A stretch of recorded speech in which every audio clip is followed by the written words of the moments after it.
It's Pete from Cheap Homesteading, and today we're going to be talking about seed starting soil because this is the time of year I need to start my seeds. It's about March 18th and I need to get my tomato plants started, my green peppers and cucumbers all up and going, so they'll be ready in the spring when I need to go plant them. But you know what? I wanted to stop and I wanted to just talk a bit about seed starting soil because in the past I haven't seen, the benefit of going and buying the expensive soil. I saw PROMIX as this really expensive soil that you're not going to get your money back out of, and it really doesn't make much of a difference. But last year I bought PROMIX for the first time. I never bought PROMIX before, and my tomatoes, my plants came out spectacular. They were absolutely awesome. Not all potting soil is equal, and this potting soil is about $20 a bag, so it's kind of pricey, but you know what? If it works and the plants are healthier, when you go to plant the plants in the garden, they're healthier, I definitely think it's worth the extra money to get some good quality seed starting soil, because you know what? That is the difference from you having really good plants or plants that are kind of lagging, having a hard go at it, and really healthy plants. When you put them in the garden, they take off.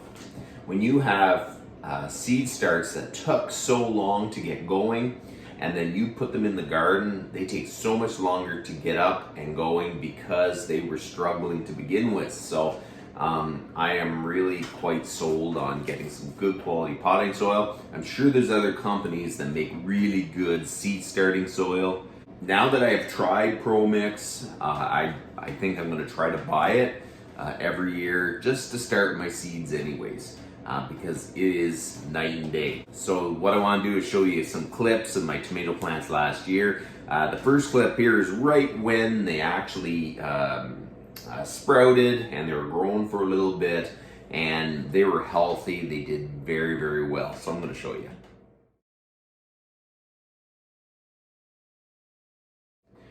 So the next clip is basically when they start taking off and they're healthy, they're doing great. And I started to quickly notice my pots were starting to get a little bit too small. So I had to order some pots and it took forever to come. And the plants, you could tell, kind of slowed down growing. I'm going to show you guys the clip of that. I planted the tomatoes about 4 or 5 weeks ago, and these are the best tomatoes I've ever had. I've always used just cheap potting mix and whatever, but PROMIX potting soil is probably worth it for sure, because this is just great results. This is the day that I planted the tomatoes.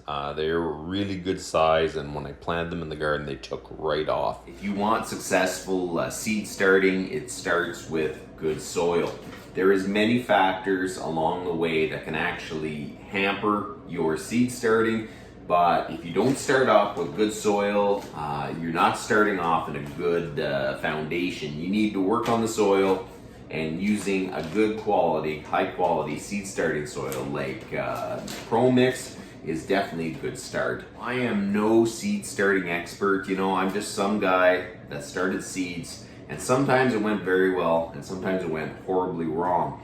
And but all through that you learn, and I'm going to try to pass some of that on to you. And part of that is getting good soil, and I prefer you guys go out and get some good quality soil, because that is the first step to having some good seed starting. In the next little while, I'm going to be making videos on how to start tomatoes and cucumbers, and just try to pass on some of those mistakes I did and some of the things that worked out really good.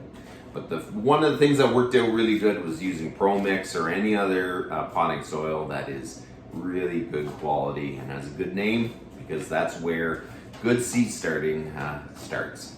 So that's about enough for today. You guys have a good one.